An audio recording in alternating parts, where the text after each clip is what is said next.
What would you do if tomorrow you lost half your savings? Your investments crash, your business fails, your income disappears. Most people think financial loss destroys wealth. But the truth is, loss doesn't destroy you, panic does. And the people who recover the fastest don't use luck. They follow a system. Because recovering from financial loss is not about making money back fast. It's about rebuilding the right way. The first mistake people make is trying to win it back. They lose money and immediately take bigger risks, more leverage, riskier trades, desperate decisions. It feels like action, but it's actually panic. And panic turns one loss into two. Smart investors do the opposite. When they lose money, they slow down, they reduce risk, they protect what's left. Because if you're already in a hole, the worst thing you can do is keep digging. The second step is brutal, but necessary. You face the numbers. Most people avoid this because it hurts, but clarity is power. You write everything down.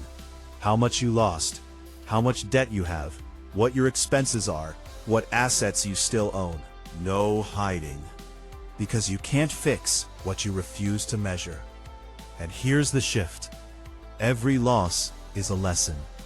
Expensive, yes, but valuable. The people who recover are the ones who learn from it. Now comes the most important part. Cash flow. Because cash flow is oxygen. Without it, recovery is impossible. This is why wealthy people focus on income first, not investing, not scaling, income. That might mean keeping your job, starting a side hustle, freelancing, consulting. It's not about pride, it's about survival. Because once money starts coming in again, you regain control. And control changes everything. Next, you rebuild. But not with one big move, with small wins. You pay off one debt, you save your first $1,000 again. You rebuild your emergency fund.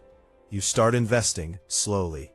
These are small steps, but they rebuild confidence. And confidence creates momentum. And momentum is how comebacks actually happen. Then comes the real upgrade.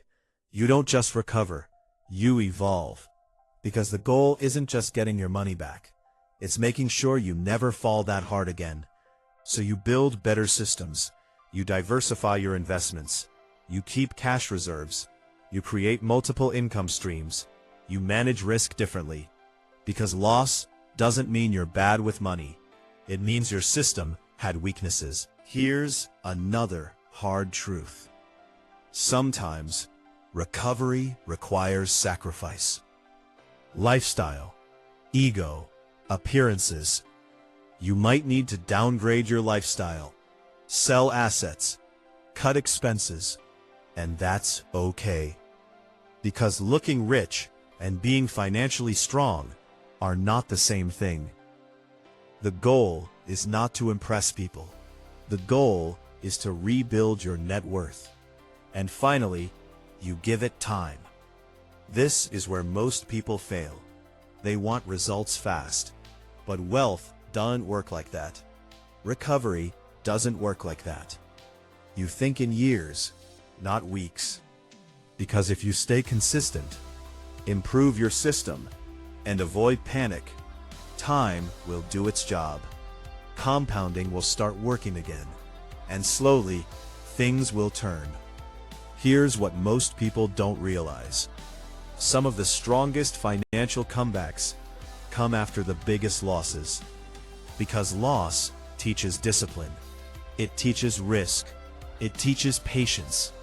And money rebuilt with those lessons is much harder to lose again. So if you've taken a financial hit, remember this. Stop the bleeding. Protect your cash flow. Rebuild with small wins.